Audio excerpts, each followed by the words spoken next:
Hello and welcome back. I'm Darkside Darkness and this is 13 Nights of Slaughter. If you weren't aware what 13 Nights of Slaughter is and who I am Darkside Darkness and I am part of the duo that brings you Confessions from the Darkside and Confessions from the Front Seat of the Impala. And today I am here to read you another awesome Victorian story that would have been read around the campfire, or the fireplace should I say, in Victorian times when it's dark and gloomy and cold outside but you're inside, all toasty, getting comfortable and getting ready to hear a story. A story, you say? Yes. And what story are we reading today? We're reading a story called They, which is by Rudyard Kipling, and it was published in 1904. So get comfortable, get yourself a drink, and let's get started, shall we? The Return of the Children. Neither the harps nor the crowns amused, nor the cherubs dove-winged races. Holding hands forlornly, the children wandered beneath the dome, plucking the radiant robes of passers-by and the pitiful faces begging what princes and powers refused. Ah, please, will you let us go home? Over the jewelled floor, nigh weeping, ran to them Mary the mother, kneeled and caressed and made promise with kisses and drew them along to the gateway.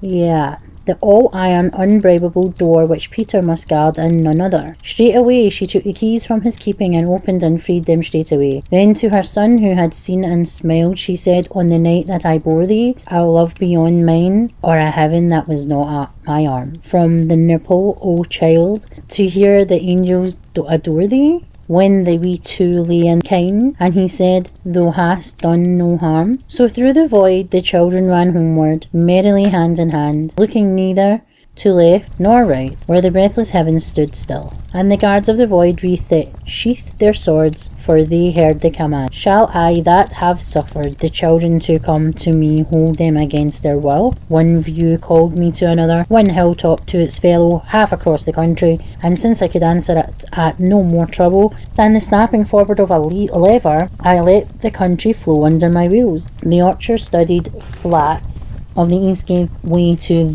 thyme, ilex, and the grey grass of the downs, these again to the rich cornland and fig trees of the lower coast. When you carry the beat of the tide on your left hand for 15 miles, and when at last I turned inland through a huddle of rounded hills and woods, I had run myself clean out of my own mark. Beyond that precise hamlet which stands godmother to the capital of the United States, I found hidden villages where bees, the only things awake, boomed in 80-foot Londons that overhung grey Norman churches, miraculous brooks driving under the stone bridges built for heavier traffic that would vex them against this barn larger than their churches, and an old smithy that cried out loud how it had once been a hall of the Knights of the Temple. Gypsies I found on a common where the gorse, bracken and the heath fought it out together up a mile of Roman road, and a little farther on I disturbed a red fox rolling dog fashion in the naked sunlight. My goodness, the naked sunlight.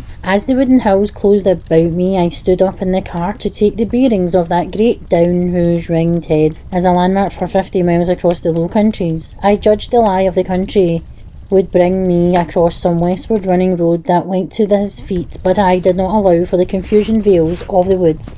A quick turn plunged me first into the green cutting of the brimful liquid sunshine next to the gloomy tunnel, where last year's dead leaves whiffled and scuffled around the tyre. The strong hazel stuff meeting overhead had not been cut for a couple of generations at least, nor had any axe helped the moss cankered oak and beech to spring above them. Here the road changed frankly into a carpeted ride on whose brown velvet bent primrose clumps showed like jade, and a few sickly white-stalked bluebells nodded together. And the slope favoured, I shut off the power and slid over the whirled leaves, expecting every moment to meet a keeper, but I only heard a jay far off arguing against the silence under the twilight of the trees. Still the track descended. I was on the point of reversing and working my way back on the second speed ere I ended in some swamp when I saw sunshine through the tangle ahead and lifted the brake.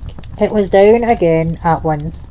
As the light beat across my face, my four wheels took the turf of a great still lawn from which sprang horsemen 10 feet high, with levelled lances, monstrous peacocks, and sleek round-headed maids of honour, blue, black and glistening, olive-clipped yew. I crossed the lawn, the lichened and weather-worn stone, with mullioned windows and roofs, of rose red tile. It was flanked by semicircular walls, also rose red, that closed the lawn on the fourth side. And at the feet of their box hedge grew man high. There were doves on the roof about the slim brick chimneys, and I caught a glimpse of an octagonal dove house behind the screening wall. Here then I stayed, a horseman's green spear laid at my breast, held by the exceeding beauty of that jewel in that setting. If I am not packed off for the trespasser, or if this knight does not ride a wallop at me, thought I, Shakespeare and Queen Elizabeth, I must come out of half-open garden and ask me to tea. A little bit of sarcasm there. A child appeared at an upper window, and I thought the little thing waved a friendly hand, but it was a call a companion, for presently another bright head showed. Then I heard a laugh among the yew peacocks, and turning to make sure, till then I had been watching the house only, I saw the silver of the fountain behind a hedge thrown up against the sun. The doves on the roof cooed to the cooing water, but between the two notes I caught the utterly happy chuckle of a child absorbed in some mischief. The garden door, heavy oak, sun deep in the thickness of the wall, opened further, and a woman in a big garden hat set her foot slowly on the tiny hollow stone step, and as slowly walked across the turf. I was forming some apology when she lifted up her head, and I saw that she was blind. "I heard you," she said. "Isn't that a motor car?" "I'm afraid I've made a mistake in my road. I have turned off up above." "I never dreamed," I began. But I'm very glad.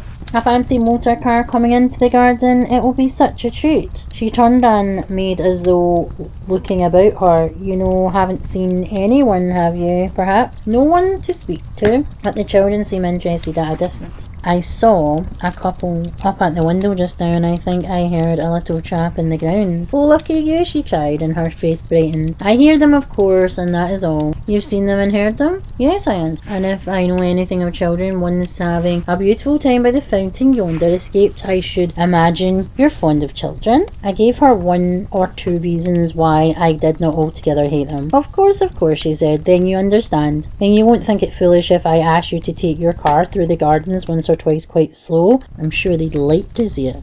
They see so little, poor things. One tries to make their life pleasant, but..." She threw out her hands towards the woods. "We're so out of world here." "That will be splendid," I said, "but I can't cut up your grass." She faced to the right. "Wait a minute," she said. "We're at South Gate, aren't we? Behind those peacocks, there's a flag path. We call it Peacock's Walk. You can't see it from here, they tell me, but if you squeeze along by the edge of the wood, you can turn at the first peacock and get to the flags." It was sacrilege to wake that dreaming house front from the clatter of machinery, but I swung the car to clear the turf, brushed along edge of the wood, and turned in the broad stone path where the fountain basin lay like one star sapphire. "Maybe I come too?" she cried. "No, please don't help me. They'll like it better if they see me." She felt her way lightly to the front of the car, and with one foot on the step she called, "Children! Children! Look, see what's going on. What's going to happen?" The voice would have drawn lost souls from the pit, from the yearning that underlay its sweetness, and I was not surprised to hear an answering shout behind the youth. It must have been the child by the fountain, but he fled at our approach, leaving a little toy boat in the water. I saw a glint of his blue blouse among the still horsemen. Very disposedly, we paraded the length of the walk, and at the request backed again. This time a child had got the better of his panic and stood far off and doubting. "The little fellow was watching us," I said. "I wonder if he'd like a ride." "They're still very shy still."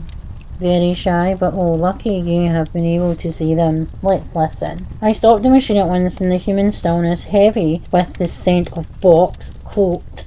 Usdate shears I could hear, where some gardener was clipping a mumble of bees and broken voices that might have been the doves even. "Go on, kind," she said wearily. "Perhaps they're only shy of the motor." The little maid at the window looked tremendously interested. "Yes," she raised her head. "It was wrong of me to say that. They really were fond of me. It's the only thing that makes life worth living, when they're fond of you, isn't it? I daren't think what the place would be like without them. By the way, is it beautiful?" "Yes," she raised her head. "It was wrong. I think it's the most beautiful place I have ever seen. So they all tell me. I can feel it, of course, but that isn't quite the same." "Then, have you never?" I began, but stopped abashed. "Not since I can remember. It happened when I was only a few months old, they tell me, and yet I must remember something. Else How could I dream about vibrant colours? I see light in my dreams and colours, but I never see them. I only hear them, just as I do when I'm awake. It's difficult to see faces in dreams. Some people can, but most of us haven't the gift. I went on, looking up at the window where the child stood at, all but hidden. I've heard that too, she said. And they tell me that one never sees a dead person's face in a dream. Is that true? I believe it is, now I come to think of it. But how is it with yourself? The blind eyes turned towards me. I have never seen the faces of my dead in any dream, I answered. Then it must be as bad as being blind. And the sun had dipped behind the woods, and the long shades were possessing the insolent horsemen one by one. I saw the light die from the top of a glossy-leaved lance, and all the brave, hard green turn to soft black. The house, accepting another day at end, as it had accepted 100,000 gone, seemed to settle deeper into its rest among the shadows. Have you ever wanted to? She said after the silence. Very much sometimes, I replied. The child had left the window as the shadows closed upon it.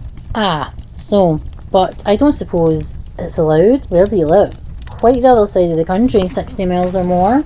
And I must be going back. I've come without my big lamp, but it's not dark yet, I can feel it. I'm afraid it will be by the time I get home. Could you lend me someone to set me on the road first? I've utterly lost myself. I'll send Madden with you to the crossroads. We are so out of the world, I don't wonder you were lost.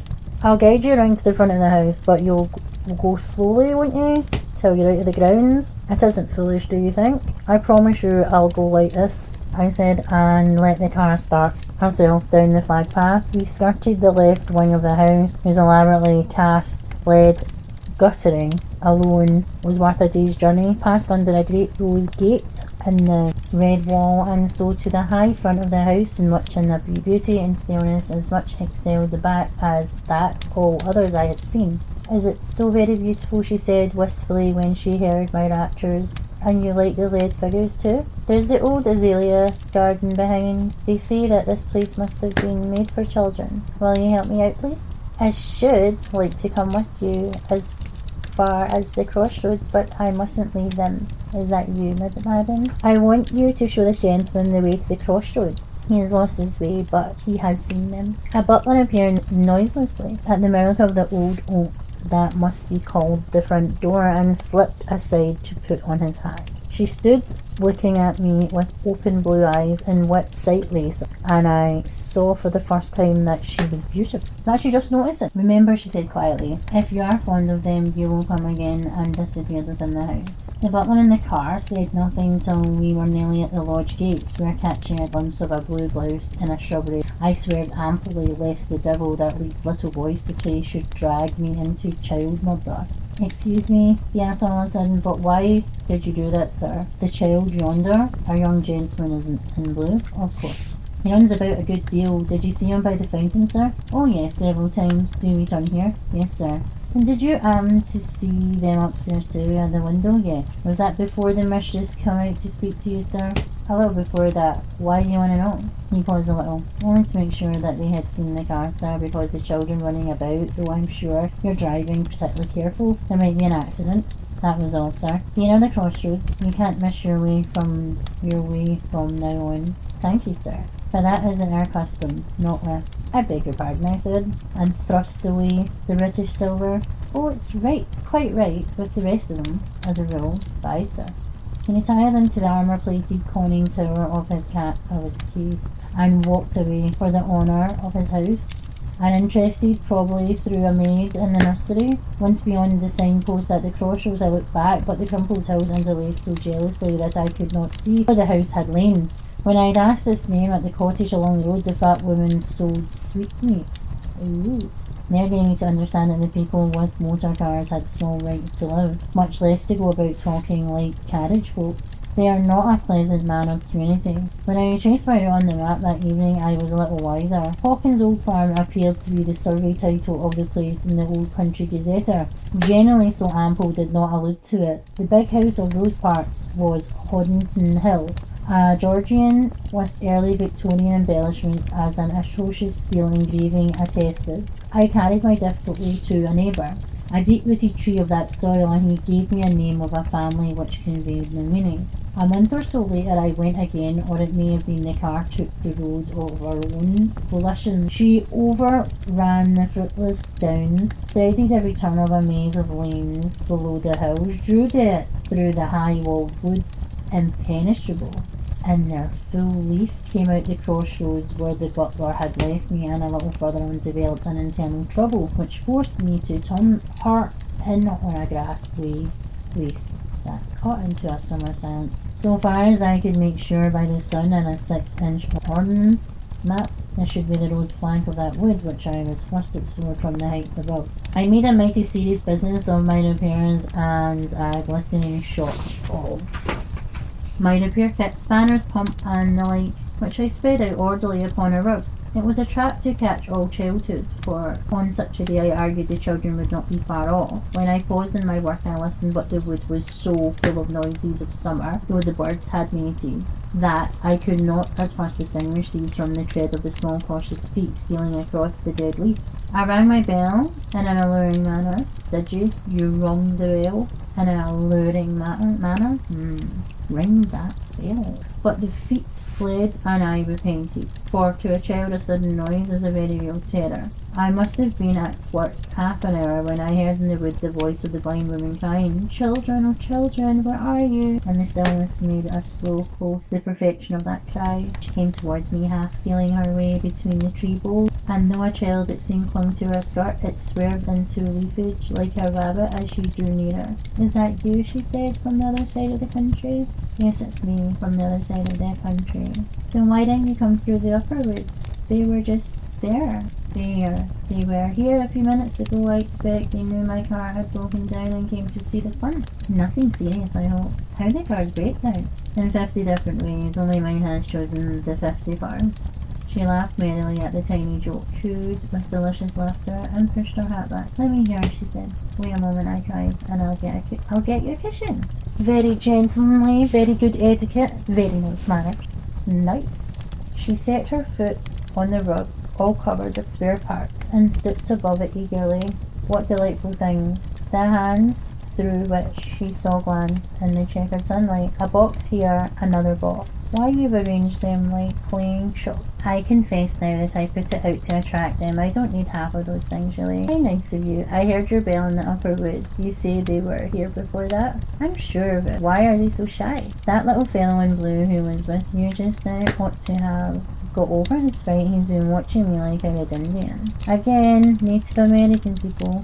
It would have been your bell, she said. I heard one of them go past me in trouble when I was coming down. They're shy, so shy even with me. She turned her face over the shoulder and cried again, "Children, children, look, see!" They must have gone off together on their own affairs. I suggested, for there was a murmur behind us of lowered voices broken by the sudden squeaking giggles of childhood. I returned to my tinkerings and she leaned forward, and her chin on her hand, listening interestedly. "How many are they?" I said at last. The work was finished, but I saw no reason to go. Her forehead puckered a little in though, and thought. "I don't quite know," she said simply, "because more, sometimes less. They come and they stay with me because I love them, you see. Maybe a bit too much." "That must be very jolly," I said, replacing her drawer, and as I spoke I heard the insanity of my answer. You aren't laughing at me," she grinned. "I haven't any of my own. I never married. People laugh at me sometimes about them because they're savages," I returned. "There's nothing to fret for. That sort laugh at everything that isn't in their own fat lives. I don't know. How should I? I only don't like being laughed at about them. It hurts. And when no one when one can't see, I don't want them to seem silly." Her chin quivered like a child as she spoke. "But we blindies have one skin, I think. Everyone outside hits straight at our souls. It's different with you. You've such a good defence in your eyes. Looking out before anyone can really pain your soul. People forget that with us." I was silent, reviewing the inexhaustible matter. The more than inherited, since it's also carefully taught, brutality of the Christian peoples, besides which the mere heathendom of the West Coast. There is a word in here that I don't want to say, so it begins with an N, and I'm just saying that I'm not saying it, so it's clean and restrained. It led me a long distance into myself. "Don't do that," she said of a sudden, putting her hands before her eyes. What? Doing a gesture with her hand. It's all purple and black. Don't. That colour hurts. But how in the world do you know about colours? I explained. For her was a revelation indeed. Colours are colours, she asked. No, those colours which you just saw now. You know, as well as I do, she laughed. Else you wouldn't have asked that question. They aren't in the world at all. They're in you when you went so angry. Do you mean a dull purplish patch like a port wine mixed with ink? I said. I've never seen ink or port wine, but the colours aren't mixed, they are separate, all separate. Do you mean black streaks and jags across the purple? She nodded, yes. If they are like this, and zigzagged her finger again, but it's more red than purple, that bad colour.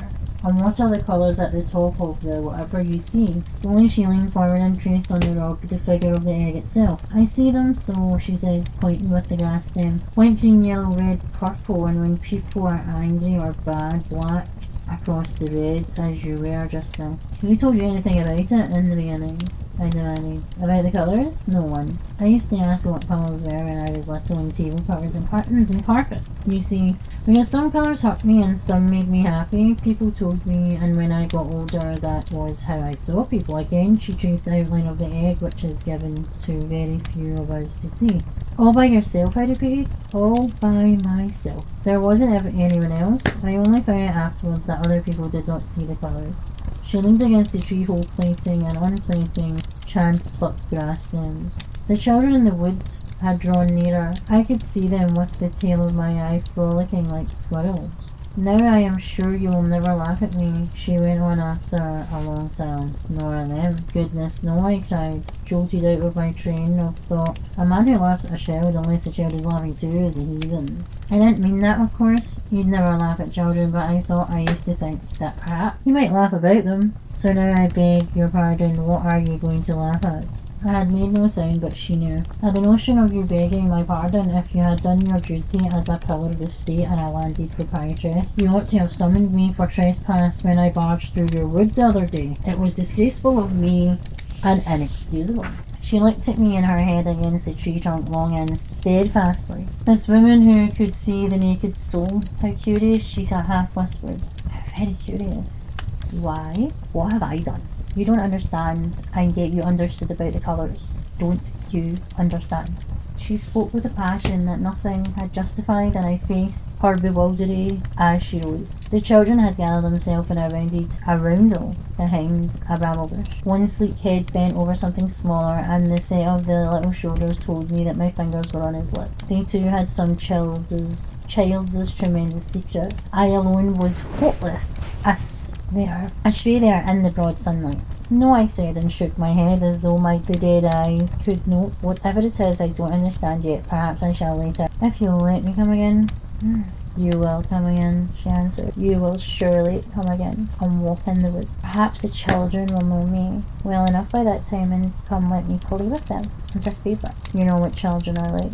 It isn't a matter of favour, but of right, she replied, and while I wondered what she meant, a dishevelled woman plunged round the bend of the road, loose hair, purple, almost or glowing with agony. As she ran, it was my rude fat friend of the sweetmeat shop, and the blind woman held and stepped forward. What is it, Mrs. Modest? She asked. The woman flung her apron over her head and literally grovelled in the dusk, crying that her grandchild was sick to death, and that the local doctor was away fishing, and that Jenny, the mother, was at her wit's end, and so forth, with repetitions and bellowings. Where is the newest doctor? Madden will tell you. Go round to the house and take him with you. I'll attend to this. He quit. She half supported the fat woman into the shade. In 2 minutes I was blowing all the horns of Jericho under the front of the house, beautiful, and Madden in the pantry rose to the crisis like a butler and a man.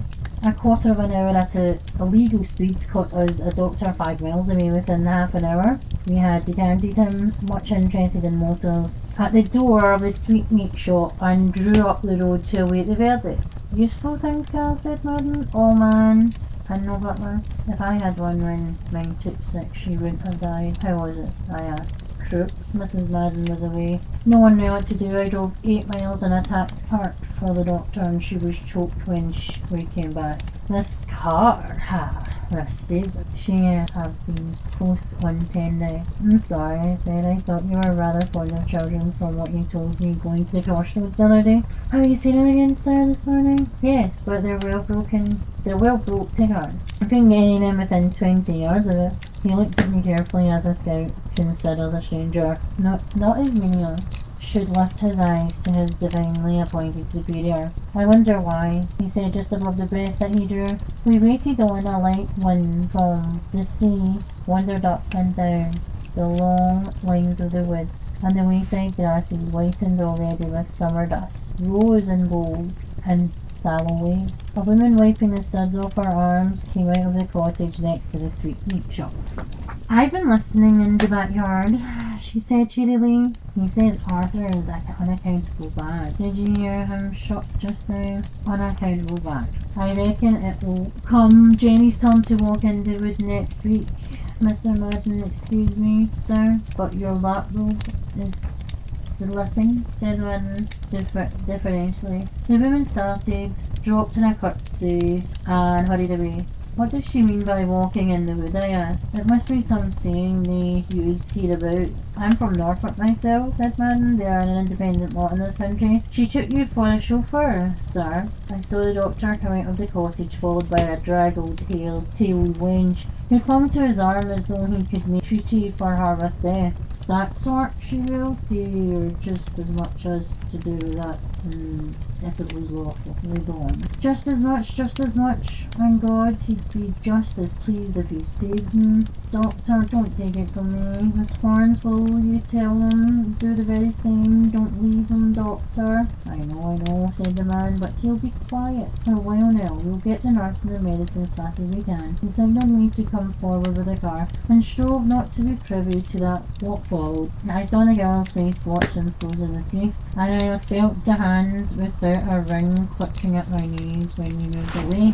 The doctor was a man of humour, for I remember he claimed my car and used it and me without mercy. First, we convoyed Mrs. Madehurst and the blind woman to wait by the sick bed till the nurse should come. Next, we invaded a neat county town for prescriptions. The doctor said the trouble was cerebrospinal meningitis. Nasty shit even now. And when the country institute, banked and flanked with scared market cattle, reported itself out of nurses for the moment, we literally flung ourselves loose upon the county. We conferred with the owners of the great houses at the ends of the tables to listen to the imperious doctor.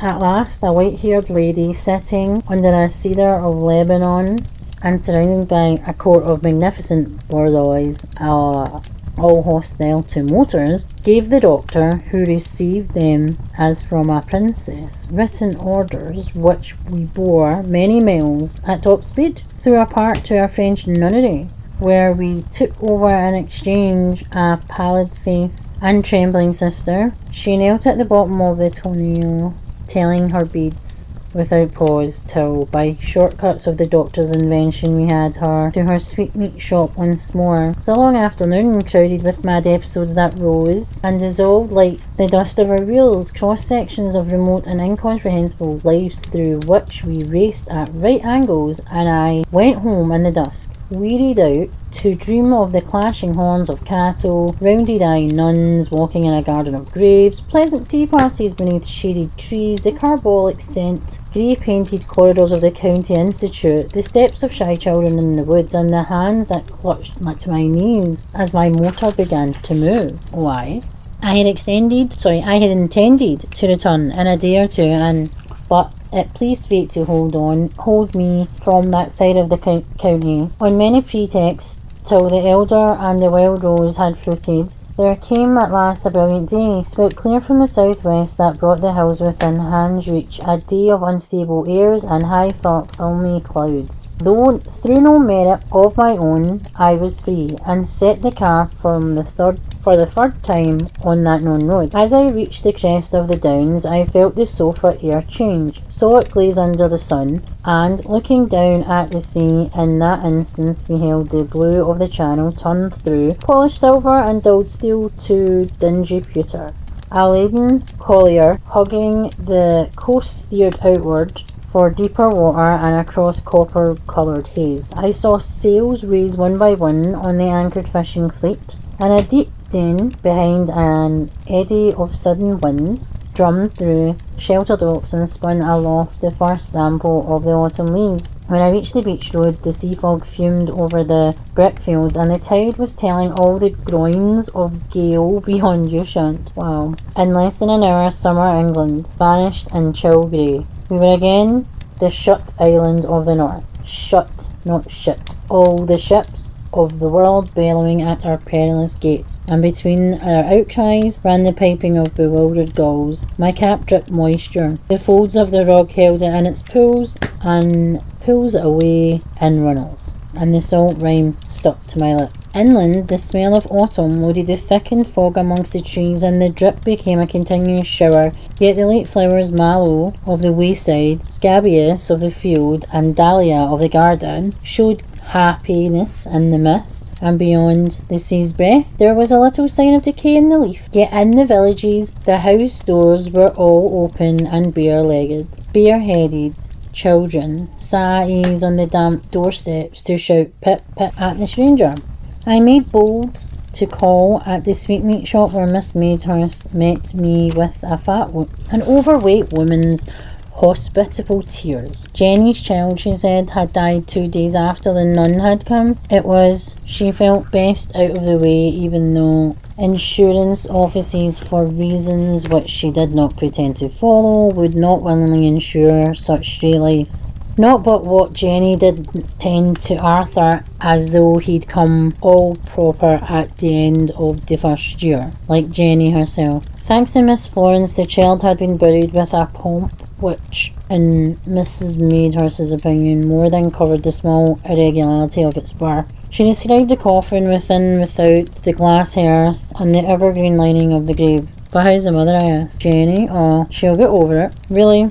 Shut the fuck up. I felt that way with one or two of my own. She'll get over it. She's walking in the woods right now. In this weather? Mrs. Madehurst looked at me with narrowed eyes across the counter. I don't know, but it opens our heart.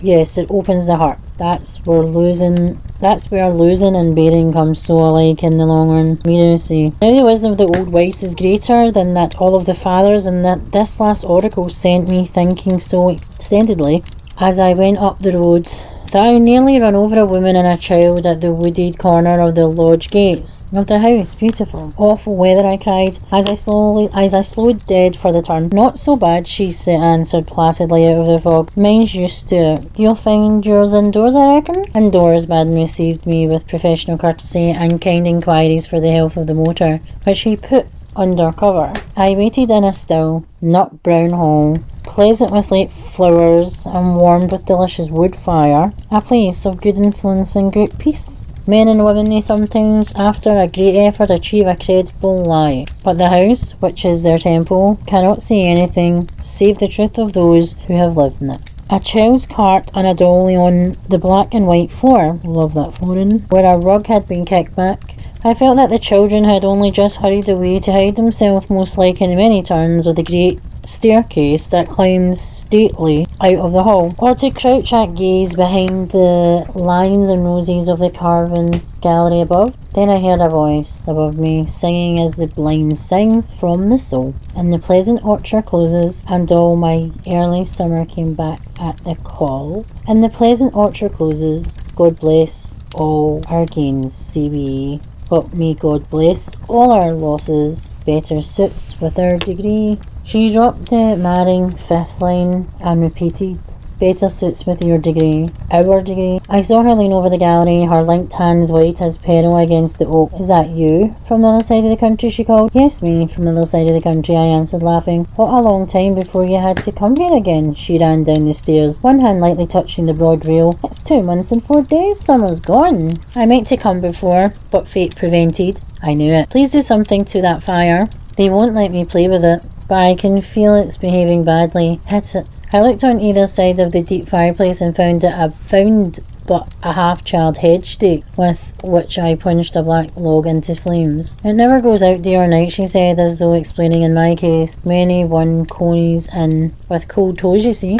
It's even lovelier inside than it was out, I murmured. The red light poured itself along the age-polished dusky panels till the Tudor rose of the gallery took it. It's even lovelier inside than it was out, I murmured.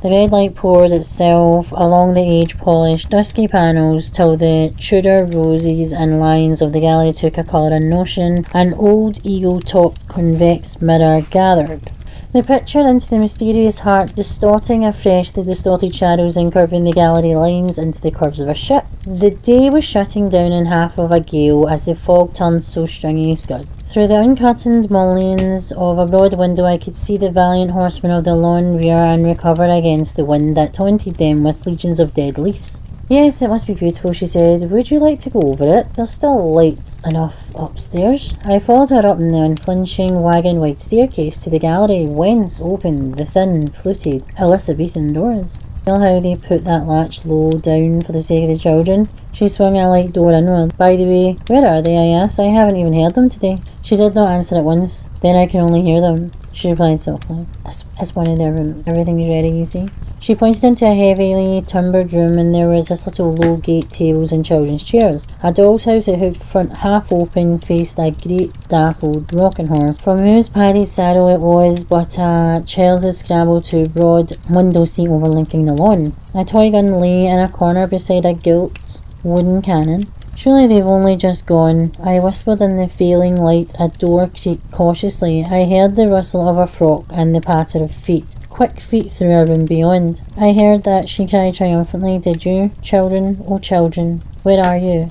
The voice filled the walls that held it lovingly to the last perfect note. But there came no answer, shout such as I had heard in the garden. We hurried on from room to the oak-floored room. Up a step here, down 3 steps there, amongst a maze of passages, always mocked by our quarry. One might as well have tried to work an unstoppable warren with a single ferret. There were bolt holes in innumerable recesses in the walls, embrasures of deep slitten windows, now darkened, whence they could start up behind us, and abandoned fireplaces 6 feet deep in the masonry, as well as tangle of communicating doors. Above all, they had the twilight for their helper in their game. I had caught 1 or 2 joyous chuckles of evasion, and once or twice had seen the silhouette of a child's frock against some darkening window at the end of the passage, but returned empty-handed to the gallery just as the middle-aged woman was setting a lamp in its niche. No, I haven't seen her either this evening, Miss Florence, I heard her say.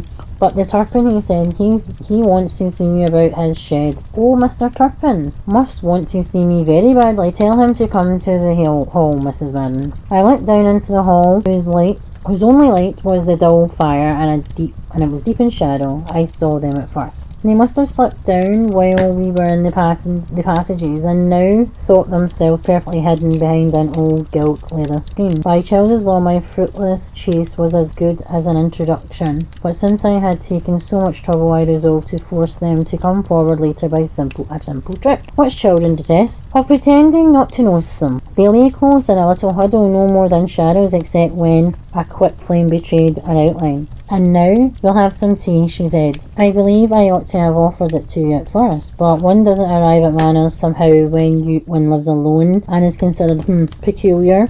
Then with very scorn, would you like a lamp to eat by? The firelight's much pleasanter, I think. We descended into delicious gloom, and Madam brought tea. I took my chair in the direction of the screen, ready to surprise or be surprised as the game should go, and at her permission, since our hearth is always sacred, I bent forward to play with the fire. Oh, did you know? Where do you get these beautiful things from? I asked idly. Why, they are tallies. Of course, she said. As I can't read or write, I'm driven back on the early English tally for my accounts. Give me one and I'll tell you what it meant. I passed her an unburned hazel tally, about a foot long, and she ran her thumb down the neck. Milk record for the home farm for the month of April last year in gallons, she said. I don't know what I should have done without tallies. An old forester of mine taught me the system. It's out of date now for everyone else, but my tenants respect it. One of them's coming to see me. Oh, it doesn't matter. He has no business here out of hours. He's a greedy, ignorant man, very greedy, or he wouldn't come here after dark. Have you much land then? Only a couple hundred acres in hand, thank goodness. The other 600 are nearly all let to folk who knew my folk before me. But this Turpin is quite a new man, and a highway robber.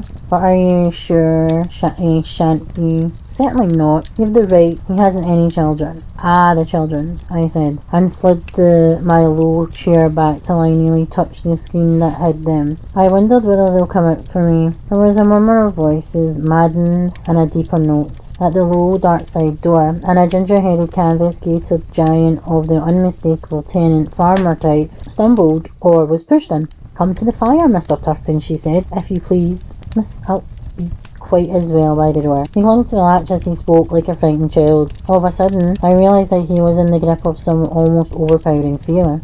Well, about the new shade for the young stock, that was all. These first autumn storms setting in, but I'll come again, miss. His teeth did not chatter much more than the door latch. I think not, she answered levelly. The new shed?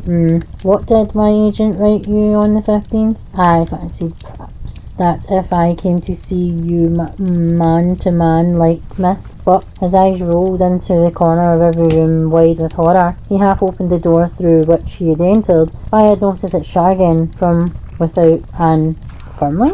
He wrote what I told him, she went on. You're overstocked already. Dunnett's farm never carried more than 50 bulls, even in Mr. Wright's time. And he used cake. You've 67 and you don't cake.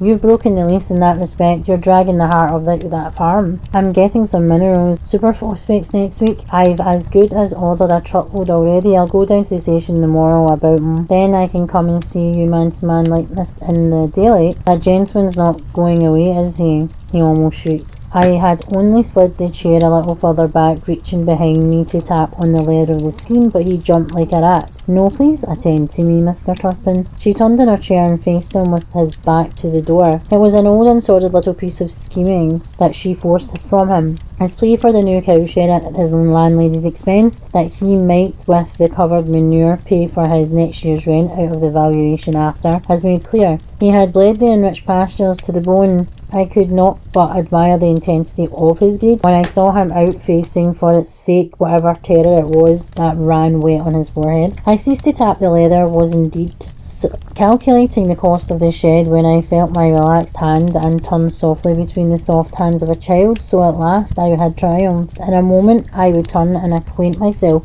with those quick-footed wanderers. The little brushing kiss fell in the centre of my palm as a gift on which the fingers were, once expected to close as the all-faithful, half-reapproachable signal of a waiting child, not used to neglect even when grown-ups were at their busiest, a fragment of the mute code devised very long ago. Then I knew, and it was as though I had known from the first day when I looked across the lawn at the high window. I heard the door shut and the woman turned to me in silence, and I felt that she knew. What time passed after this I cannot say. I was roused by the fall of a log and mechanically rose to put it back. Then I returned to my place in the armchair very close to the screen. Now you understand, she whispered across the patch shadows. Yes, I understand now, thank you. I only hear them. She bowed her head in her hands. I have no right, you know. No other right. I have neither born nor lost. Neither born nor lost. Be very glad, Dennis, said I, for my soul was torn open within me.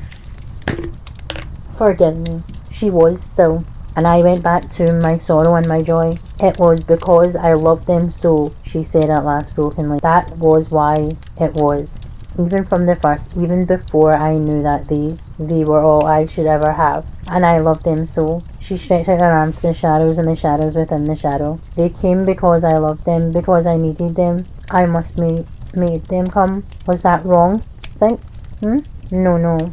I grant you that the toys and all the sorts of things were nonsense, but I used to hate empty rooms myself. When I was little, she pointed to the gallery and the passages all empty.